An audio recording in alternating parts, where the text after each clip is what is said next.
have opened up my mind to things I was afraid of, done things I've never done before, taken a chance and seen just what the world is made of. Nothing is the same anymore.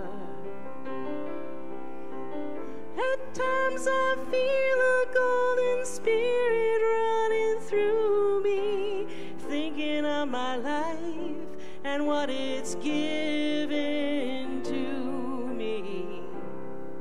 I will live within the spirit, ever knowing I'm where I'm supposed to be. Welcome home. Welcome home.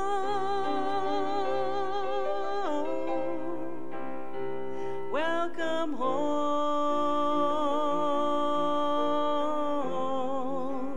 Welcome home.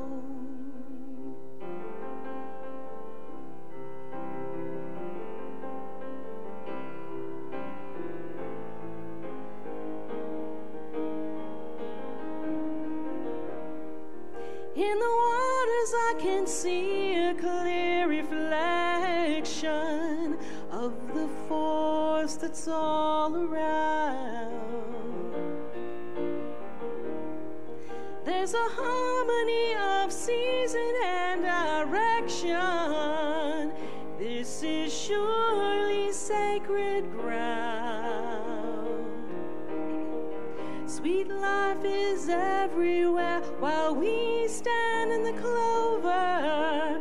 Feel the circle magic, let it take us over.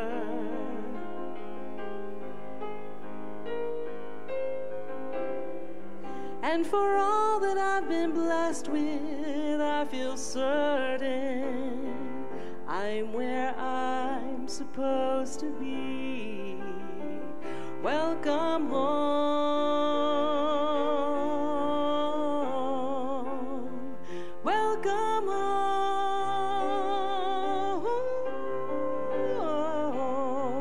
Welcome home.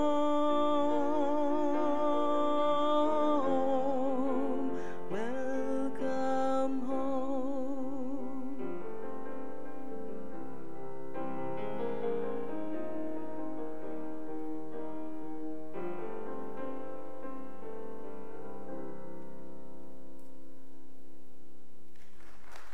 Thank you. Good morning, Unity Temple. Welcome to Unity Temple on the Plaza, where diversity is praised and peace and harmony are the rewards. This morning we've got a very special announcement to start the service with, so Diana, if you would please come up to the stage.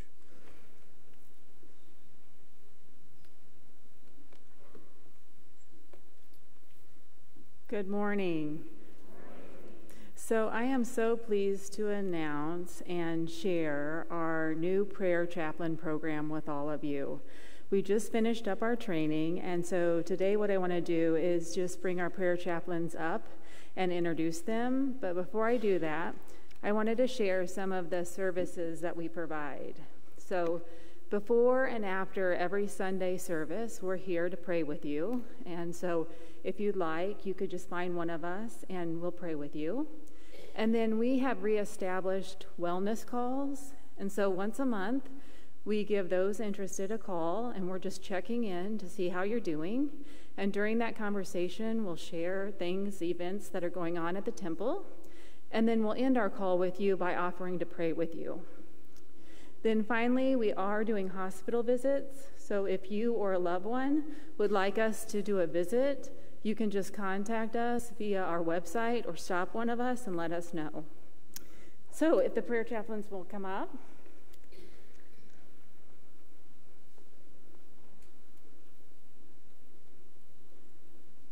So each of these individuals has volunteered their time to provide service here at the temple. And so we are very grateful because it included training. And we meet monthly for additional ongoing training. So I am just going to kind of start here to my right. This is Connie, Shantae, Tessa, Brenda, Rory, Robin, Freeze, and then Fred. So please just give them a hand of applause for volunteering. And come on up, Sandra.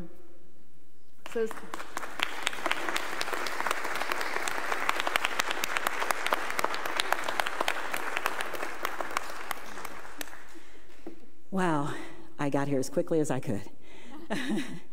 This is an amazing group of people, very dedicated.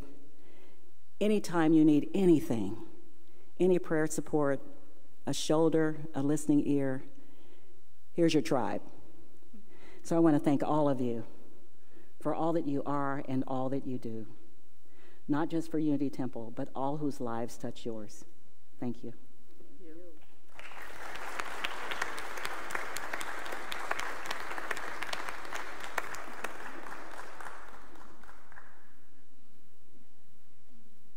And I want to give special appreciation. Reverend Sandra, you have no idea what a significant impact you have on all of us here at the temple with your presence, with your energy.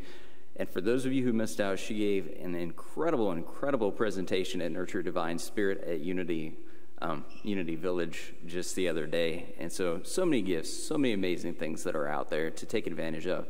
And this prayer team, know that they're there to support you. And don't be afraid to just stop us at any point in time if you need prayer or support.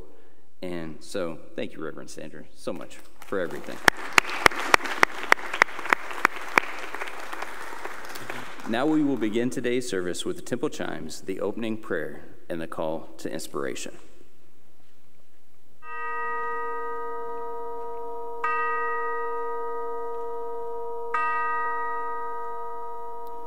Recite this with me. On this day, we dedicate ourselves to peace on earth. We accept ourselves without harsh judgment and express appreciation for our individuality. We live without fear to meet the events of this day with confidence.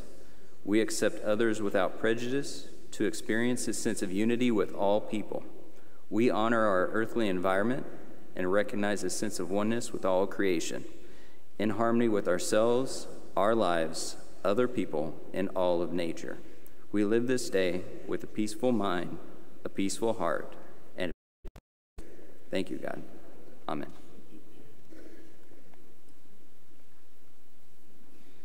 I will surrender to my greatest, highest good. I will release any fear that blocks my way. For every step I take is taken in pure faith, and I am stronger every moment, every day. And I am grateful every moment, every day. And I am kinder every moment, every day. So I think we're going to do a hymn. So stand if you're able, and we're going to do hymn, but we don't, yes, God is my source, my source.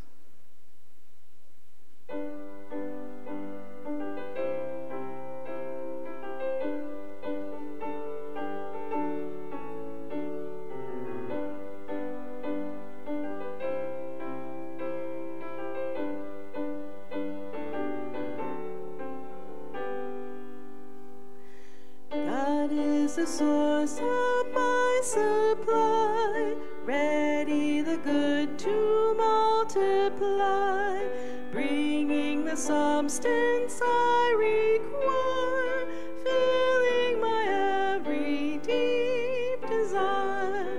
This I know, blessings flow, and my confidence in God will grow. Yes, I know. Blessings flow, filling every deep desire. God has abundantly decreed, substance supplying is his riches to outpour, till every cup is running o'er. This I know, blessings flow, and my confidence in God will grow. Yes, I know, blessings flow, filling every deep desire. Prove me and see now if I will, windows of heaven open till so many wondrous blessings outpour. There won't be room enough for more. This I know, blessings flow, and my confidence in God will grow. Yes, I know, blessings flow, filling every deep desire.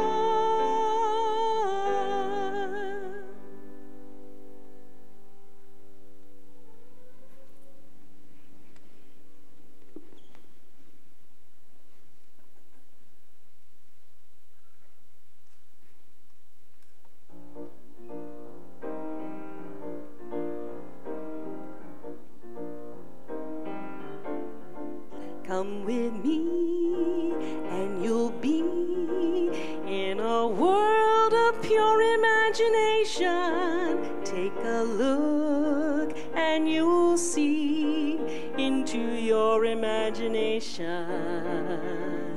We'll begin with a spin, traveling in the world of my creation. What we'll see will defy explanation. If you want to view paradise, simply look around and view it. Anything you want to, do it. Want to change the world, there's nothing to it. There is no place I know that compares with pure imagination. Living there, you'll be free if you truly wish to be.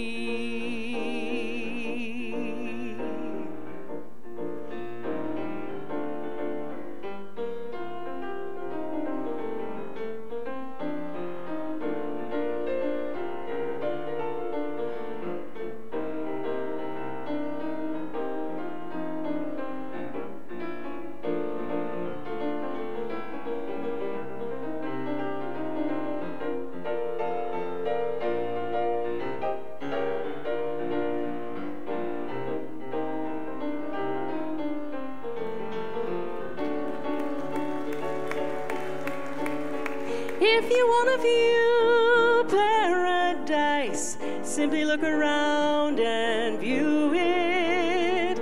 Anything you want to, do it. Want to change the world, there's nothing to it. There is no place I know that compares with pure imagination. Living there, you'll be free if you truly wish to be.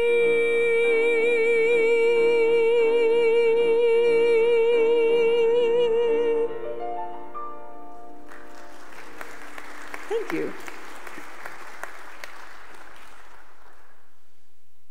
Thank you so much, Peggy. This is my first time experiencing your amazing talent, and I thank you for it. Such a pleasant personality to go with it. And Robert, you're always amazing. Always. Thank you. Good morning, everybody. Happy Sunday. So it seems that down the road here a ways, there's a little church nestled into a beautiful, quaint country environment, and congregation loves to gather every Sunday morning. Most of them know each other pretty well. It's a tight community. On this particular Sunday morning, however, something very unusual happened in that a gentleman entered from the back of the room, came down and had a seat in the front row. And this was disturbing a lot of people because the guy was pretty unkempt.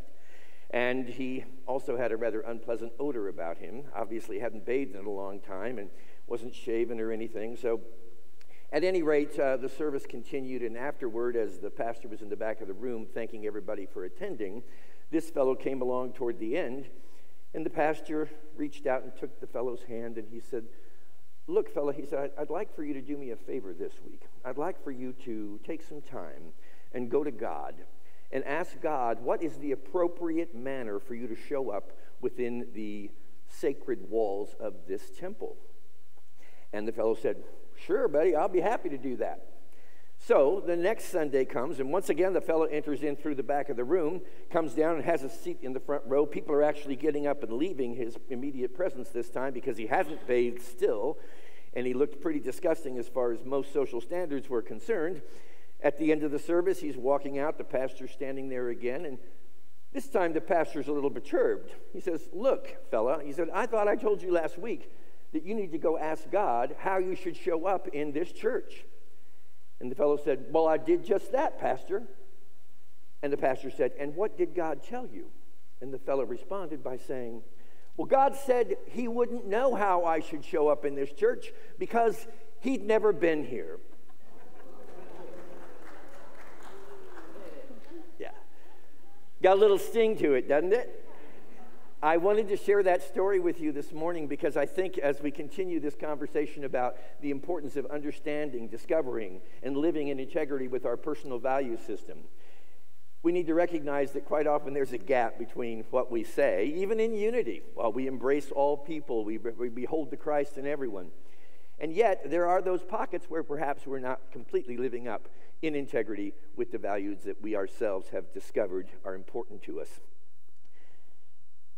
Last month, we talked about the value inventory in terms of you and me beginning to live a more valuable life. And just to quickly summarize that, we talked about the rules of the value inventory. And these are very loose rules because if you know me, I'm not really very rule-oriented. In fact, I've usually tried to rebel against rules. But these are simple rules, just simply to adopt a state of mind in which we're feeling honest, judgment-free, especially as regards ourselves, because as we begin to discover what we really value in life, there may be some surprises in there, my friends. Certainly have been for me. Things I would never publicly acknowledge that I value, but as I actually look at the evidence in my life, I realize there are things still, even after all these years of spiritual study, that I value that I wouldn't want to shout out to the world particularly. So judgment-free, self-compassion, and really appreciating the understanding that every value that you discover in this process can be appreciated. Because every value plays a part, regardless of your personal or human judgment about that value. They're all significant. Every value I've ever held in my life has in some way taken me upon an evolutionary track that has led me to the next thing that I discover is valuable for me, and it's always an upward spiral. Sometimes it seems like it's the same story, but it's not. It's a spiral, and it may be very similar in terms of external circumstances, but I'm not the same person. I'm always growing, and we are, I believe, collectively all evolving. The resources I suggested to you last month were to look at your calendar, your bank account, and your environment primarily, because especially your calendar and your bank account, they tend not to lie, my friends. Where you invest your time and your money will show you a great deal about what you really value. And again, many of these values are even unconscious. Many of these values are inherited over time. We picked them up when we were very young and vulnerable, and we just took them as our own personal values, rather than taking the time to really ask ourselves, what is most important to me in life? What matters the most? We talked about the three arenas of values. There are practiced values. These are values that we can say we hold, and we can look out at our life and see evidence of those values in terms of our investments, our environment, our possessions, our direction, our goals, our ambitions in life. Secondly, there are professed values. These are values that we proclaim as being held and lived by ourselves, but there's really no evidence of it. So, I may like to tell you that I very much value spiritual growth, development, and awareness. But if I'm not doing anything in terms of my studies, in terms of my meditation and contemplative practices to support that, it's really not a value that I could point to with any real evidence in my life. And then there are preferred values. Those are values that are not being lived, but they're desired. So they're values that we can aspire toward. And I asked you last month to make a comprehensive list of single words that describe values that you have discovered through this process. And it may seem very time-consuming, and to be quite honest with you, I do spend a lot of time with my values on an ongoing basis, but I do that because I earnestly, honestly, completely believe that there is no more valuable work we can invest in than really getting to know ourselves and developing a relationship with what is most important to us. Not what was most important to grandma, grandpa, aunt, uncle, whomever it may be, third grade teacher, religious authorities. We tend to just accept a lot of values from religious authorities because they stand up in front of you, like I'm doing right now, and tell you this is what you should believe and this is what you should think is most important. This isn't an assignment that you can hand over to somebody, my friends. This is your responsibility as a spiritual being engaged in a human experience to take the time to really understand what matters to me, what is most important to me, and then to do everything you can to live in integrity with it, because in so doing, there is such a rush, my friends. There's just nothing greater or grander than being able to wake up in the morning, or even better yet, retire of an evening to bed and realize I know what's important to me and I've done my best to live in integrity with it. George Lucas says, always remember your focus determines your reality. Your focus determines your reality. Tony Robbins says, your life is controlled by what you focus on. So this morning we're going to take this great grand list, whether you've actually prepared one or whether you're going to consider preparing one, all these words that describe what's important to us, what we value in life, and we're going to practice a little magical action called hocus focus. Not to be confused in this Halloween season with hocus pocus. This is hocus focus, but it's a seemingly magical wonder of focusing our attention on what matters most to us in life. Because we know that in unity, where attention goes, energy flows, and results or life experience follows. This morning I share with you the encouragement to flatline your distractions. Flatline, that is, deprive the life source from things that are distracting to you, that are not serving and supporting that which is most important to you. And again, you're the only one that can really ever know what's most important to you. Flatline your distractions and then feed your focus with everything you've got. Focus only on what is most valuable to you. And by distractions, I'm talking about what's valuable to everybody else, but what is not necessarily most valuable to you. That's what I want to encourage you to focus on, and to strongly invite you this morning to stop giving so much attention to anything that you don't want. Again, where energy is directed, momentum is encountered, and results appear in our lives. So don't think about, and most especially, please don't talk about anything you don't want. And this is about self-awareness, my friends, realizing when we're engaged in conversation, and I still find this more often than I'd like to admit, where I am talking about something that I disagree with, don't want, don't support, instead of realizing that when I show up with something that I don't want to support, there's always something on the flip side of that that I can support, that I do want to support. So can I change the dialogue, first the internal dialogue, and then the external dialogue, so that I'm only talking, only thinking, only living and expressing out of that which I have determined to be most important to me through my value system. Then we roll into this experience that I call refining and defining. And this is where we first begin to distinguish values from valuables. So we have this big long list of things that we value, that we find important, that matter to us. Now we engage in the process of asking ourselves, what is a value and what is valuable? And the difference is that values are eternal. Values can never be taken from us. whereas valuables can most certainly be taken from us. They come and they go. So one is very spiritual in nature and one is very material in nature. It doesn't mean that one is better than the other. It's just a designation worth noting, I believe. And realize that this process of focusing your attention works equally well on values as well as valuables. In fact, in the early years of working with this program in my own life, I was mostly using it to acquire valuables. Because at that point in my life, at that stage in my life, I was all about getting my hands on as much as I could. Material possessions, recognitions, accomplishments. It works because where you're focused, you're going to find that's going to produce in your life. So it works either way, but as I have grown older, and I think I shared with you once before, somebody once told me you can only eat so many steak dinners.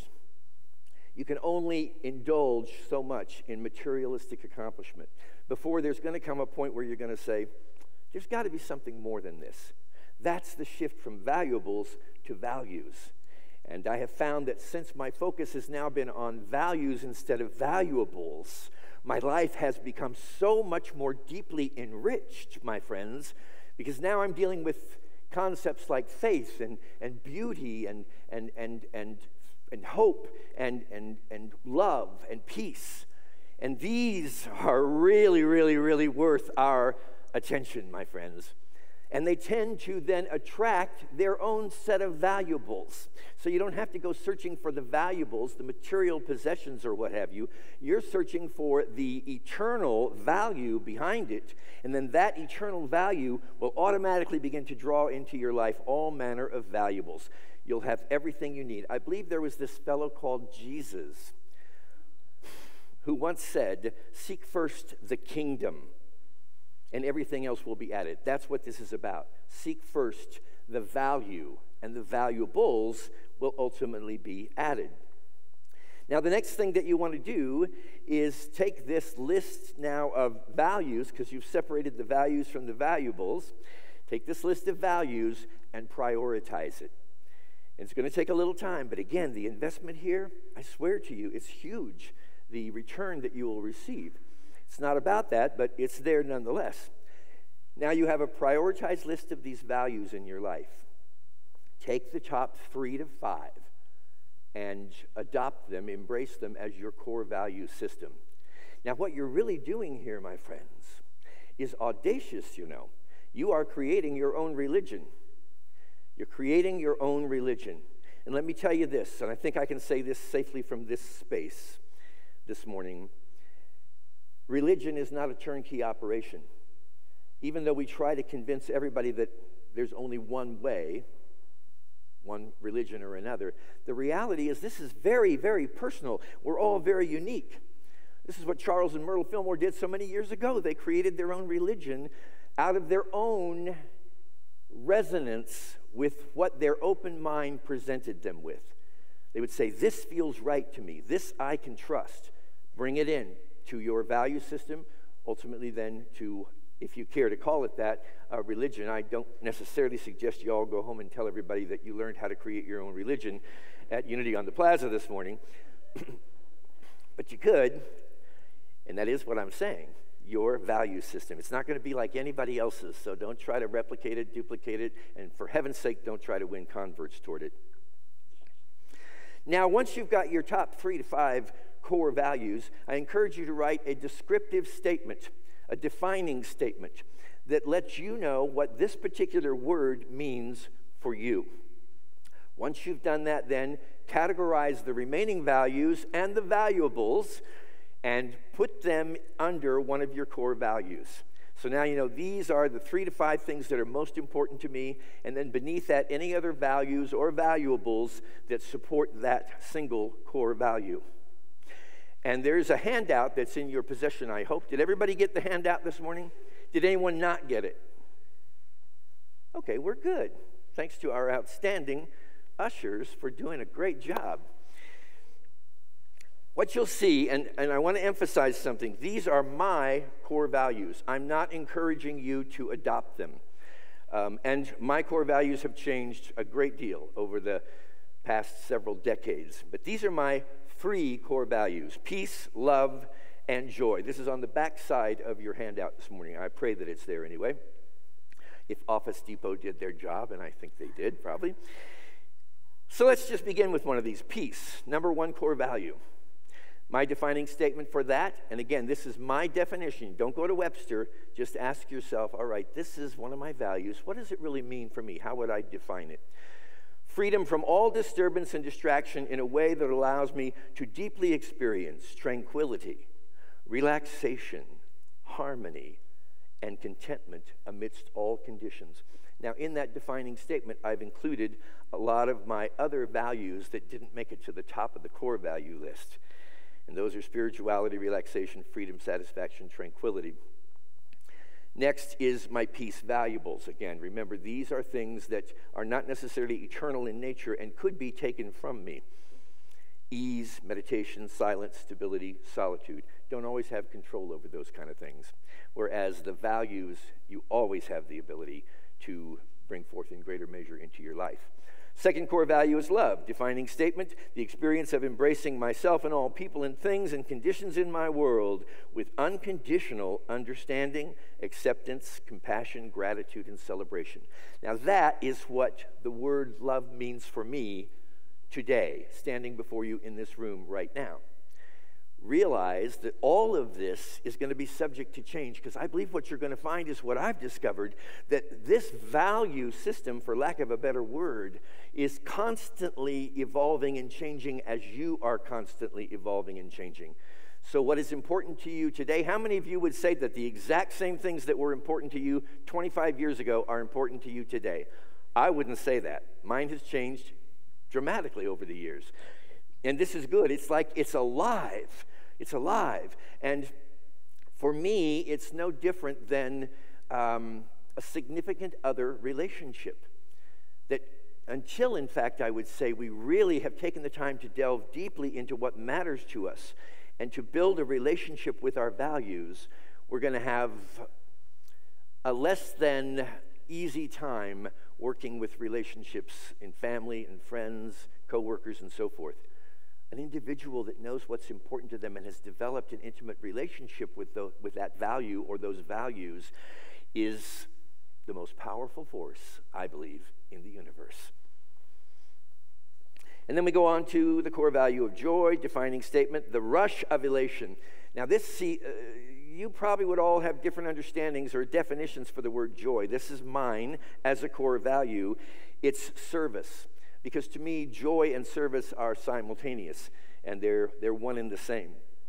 So it's the rush of elation that pours into and through my life as I serve and support myself and others. And to me, that's not a selfish endeavor to say I want to serve myself. It's that old story about the getting on the airplane, and the first thing they tell you is, if you have a child with you, put your own oxygen mask on first. Otherwise, you're not going to be in a position to be able to help anybody else. So serving yourself may be seen as a selfish act, but in serving ourselves, we refuel ourselves to be of greater service to others in the world. So for me, that's the rush of the value of joy. As this value system evolves for you, I think what you'll find, my discovery has been, there are 3 levels, if you will, of values in your life at any given moment. There are waning values, stable values, and emerging values. Because remember, this is all part of an ongoing upward spiral activity of your own awakening and your spiritual maturity under development. There are going to be things that you once valued that are slowly beginning to slip away because you're not valuing them as much as you used to. Those are your waning values. Your stable values are the values that you're clear on right now in this moment. You have a lot of power and energy around, and you're willing to go with the flow on them. And then your emerging values are values, things that you never thought of as being valuable before, perhaps. But now you're getting it because you're growing, you're expanding, and that would be an emerging value. Now, here's an important thing I want to share with you this morning. Like it or not, you cannot force the evolution of your own value system. You can't. That's called willpower. Well, I guess I shouldn't say you can't do it. You can do it, but it's very laborious and draining to say, I'm going to make myself evolve into a different value here. Gandhi said these words, and I love them, and I have them. My son put them on a little placard. He's an artist, and this is always something I look at on a regular basis. Only give up a thing when you want some other condition so much that the thing no longer has any attraction for you. Let me just say that one more time. Only give up a thing when you want some other condition so much that the thing no longer has any attraction for you. I go back to my years as a smoker, and let me tell you, that was the toughest thing I ever tried to give up.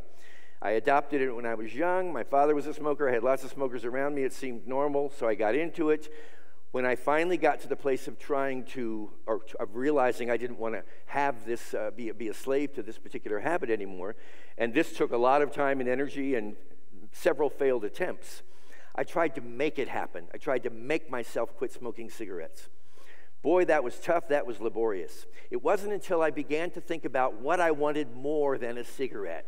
And what I wanted more than a cigarette was to be able to wake up in the morning and to breathe fully and freely, and to appreciate every breath I was taking in, and to savor the experience of being free from something that for so many years had held me in bondage. It was about freedom for me. It wasn't about a healthy body, or it wasn't about getting rid of a nasty habit, except to say that I was free.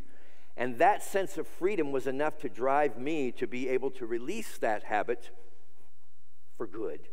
And this is true of anything. If you think about not what it is you're trying to evolve out of, but what is it that you're trying, what's the emerging value here that can drive you into a greater and fuller life experience? Another thing is to recognize that the challenges that come into your life. Have you noticed that sometimes the more spiritual we get, the more troubles we seem to have? I've had so many people enter into classes and courses and say, I don't get it. I signed up for this and I'm attending every week and my life is falling apart. And what I say is, challenges are designed to radically evolve your value system. We all lived through COVID, right? Big challenge. And yet, how many of us could say that the COVID situation did not dramatically shift our value system, our awareness of what was important to us? It did for me. That's why I'm standing before you here. I woke up one morning and I thought, 18 months without seeing anybody in my family, I'm done with this. Next thing I knew, I was in a car heading back for Kansas City. So welcome these challenges and ask yourself, whenever you're involved in a challenge, what value is evolving through this challenge? Now, a challenge doesn't become so much an obstacle as an opportunity. Roy E. Disney, the sort of unsung hero of the Disney empire, you might say. He was Walt Disney's brother, and have great respect for both Walt and Roy. Roy was the one that made the Orlando project, the Florida project, actually come into being after Walt passed away. Roy said this: it is not hard to make a decision once you know what your values are.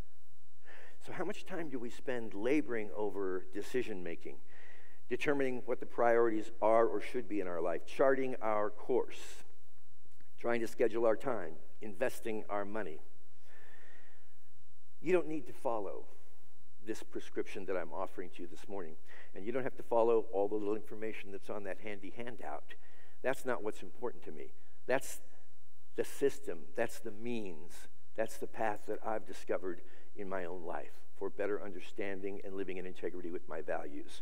But what I do want to ask of you this morning is that you post-haste start giving some attention to really what matters to you.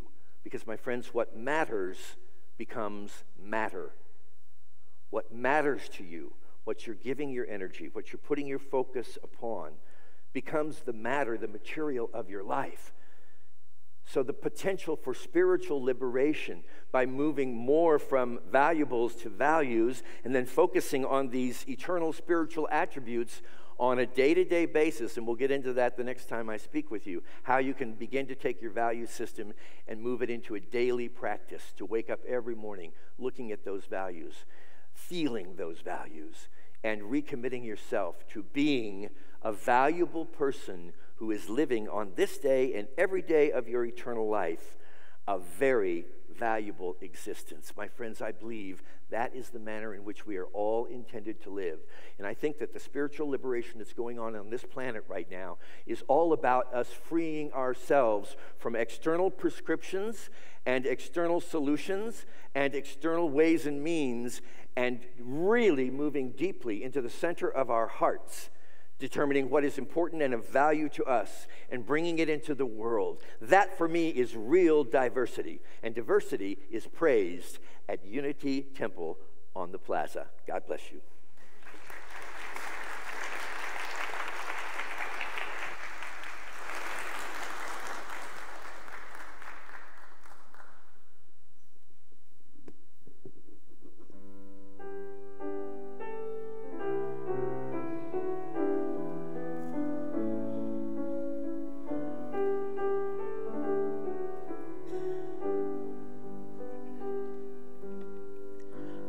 Thoughts are prayers, and we are always praying.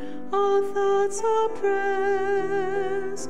Listen to what you're saying. Seek a higher consciousness, a state of peacefulness, and know that God is always there. And every thought becomes a prayer. Bring yourself centered and relax into this moment of meditation. Close your eyes or relax your gaze. Allow your focus to move inward. Feel the pulse of your heart within your body. Become more aware of your breath. As you think about today's lesson, as you think about your journey through the week, just allow the part that came into your loving awareness to be with you, to spend time in that space.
Slowly bring your awareness back into this moment.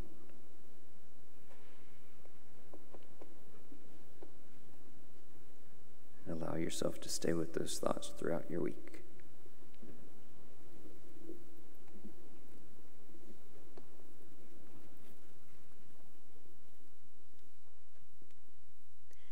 Let go of the shore and let the water carry you. Let go of the shore, float into the mystery.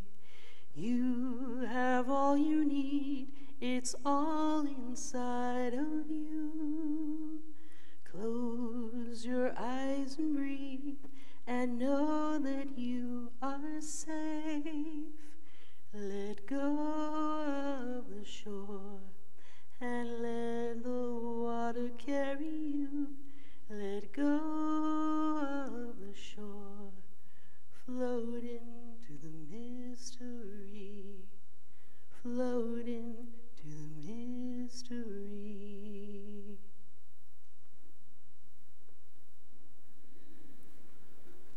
We now come to that special time in our service where we take our love offerings in our hands and in our hearts, and whether you choose to exercise that in person, online, or just with your spiritual energy, just know that your offerings go forward to help this temple and all those who we support. So if you'd say and affirm with me, divine love through me blesses and multiplies all that I give and all that I receive.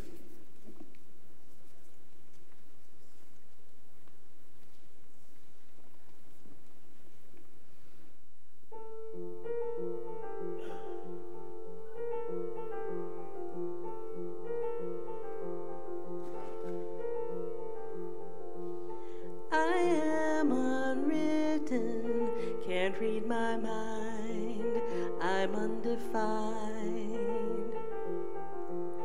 I'm just beginning, the pen's in my hand, endings unplanned. Staring at the blank page before you, open up the dirty window, let the sun illuminate the words that you cannot find. Reaching for something in the distance, so close you can almost taste it. Release your inhibitions, feel the rain on your skin. No one else can feel it for you, only you can let it in.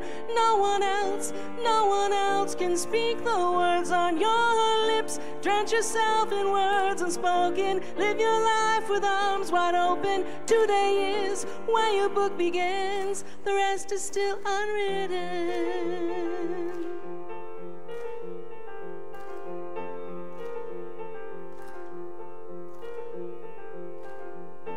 I break tradition, sometimes my tries are outside the lines.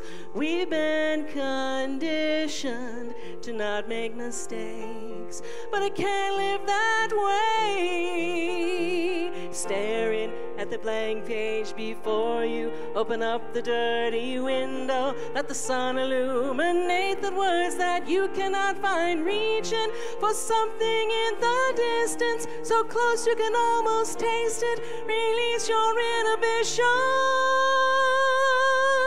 feel the rain on your skin. No one else can feel it for you, only you can let it in. No one else can speak the words on your lips. Drench yourself with words unspoken, live your life with arms wide open. Today is where your book begins, feel the rain on your skin. No one else can feel it for you, only you can let it in. No one else can speak the words on your lips. Drench yourself in words unspoken, live your life with arms wide open. Today is where your book begins, the rest is still unwritten.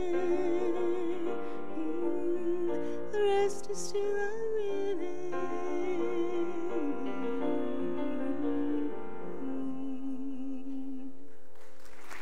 Thank you.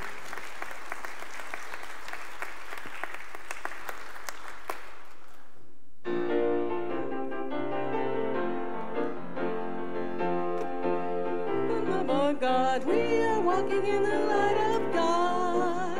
We are walking in the light of God. We are walking in the light of God. We are walking, we are walking, we are walking in the light of God. We are walking, we are walking, we are walking in the light of God. We are walking in the light of God. We are walking in the light of God. We are walking in the light of God. We are walking in the light of God. We are walking, we are walking, we are walking in the light of God. We are walking, we are walking, we are walking in the light of God. Thank you for joining us this Sunday for this moment of inspiration. In case you aren't aware, there's a street art fair going on down here at the Plaza, which happens every year. So if you're interested in that, you've already got your parking spot, so I encourage you to go check that out. So we will now conclude this service with the prayer protection and the peace song. The light of God surrounds us, the love of God enfolds us, the power of God protects us, the presence of God watches over us. Wherever we are, God is in all is well.